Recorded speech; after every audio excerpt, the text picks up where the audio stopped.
I året 2010 begik vores regering en frygtelig fejl ved at vedtage en ny hundelov, baseret på et historisk tyndt grundlag.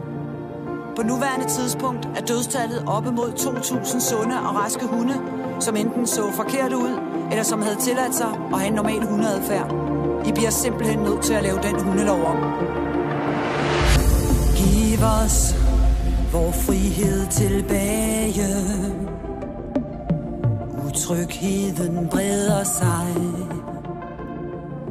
Vi vil ikke være bange mere. Bange for at blive slået ihjel. Små hvalpe får sprøjten. I sender dem mod regnbuebroen. I knuser vor familier. I knuser vor hjerter.